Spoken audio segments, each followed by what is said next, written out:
Bonjour à tous. Comme vous le savez, la reprise du vol libre sur le territoire sera possible dès le 11 mai. Avez-vous des propositions à mettre en place pour assurer cette reprise dans les meilleures conditions possibles? Oui, j'ai vu ça. Sur les réseaux sociaux, il y a des crosses de 100 bornes prévues dès le 11 mai. Ça va être fumant. Non mais tu plaisantes là, faut y aller beaucoup plus progressivement. Il faut que chacun revoie son niveau à la baisse dans un premier temps, reprend tout depuis le début quoi. Bah pourquoi? Il faut se remettre en confiance. Tu veux vraiment que le 11 mai ça ressemble à ça? Faudrait même refaire de la pentécole. La pentécole, c'est trop risqué. Les champs, ils sont pas coupés. Les agriculteurs, ils sont vénères.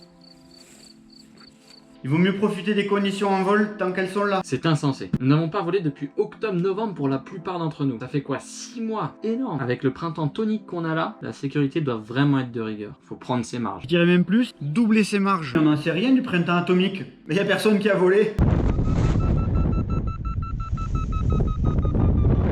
Je suis d'accord avec Jean-Luc, il faut y aller progressivement et penser au mental. Comment ça le mental? C'est pour les faibles un peu, non? Non, le mental ça touche tout le monde. Du piou-piou jusqu'au meilleur. Même le champion Pierre-Rémy a le droit pour te dire. Ah ouais, mais ça, moi je l'ai travaillé pendant le confinement. J'ai tombé 4 bouquins sur le parapente. Je suis super équipé, comme ça. C'est très bien déjà, c'est un bon début. Mais les livres ne sont que complémentaires dans cette remise en confiance. Un check du matériel. La voile, la sellette, le secours, le casque, les gants, le kit de débranchage, le vario, un tour de cou. Et reprendre des vols dans des conditions calmes. Oui, et ça sur un site qu'ils connaissent bien. Je suis d'accord avec Michel, faut vraiment que tu te sentes bien sous ta voile. C'est-à-dire qu'il faut se lever le matin, quoi.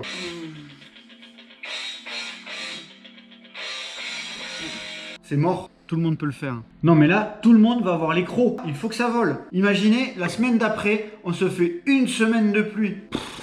J'ai même pas envie d'y penser.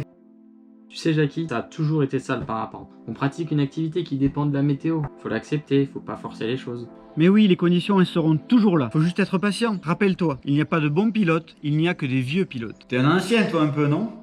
Écoute Jackie, on en reparlera dès que tu auras 15 ans d'expérience. Messieurs, soyons bien d'accord. Le but est d'assurer la sécurité de nos adhérents, qu'ils prennent conscience que la prudence est de mise. Le contexte est favorable à de gros vols, mais aussi très accidentogènes, au vu de cette reprise tardive. Alors acceptons notre niveau, soyons humbles et revoyons nos objectifs à la baisse dans un premier temps. Il en va de soi pour la pérennité de notre activité et de notre intégrité. Merci Jackie et Michel pour votre investissement. Jean-Luc, je vous laisse le soin de partager tout cela par la suite.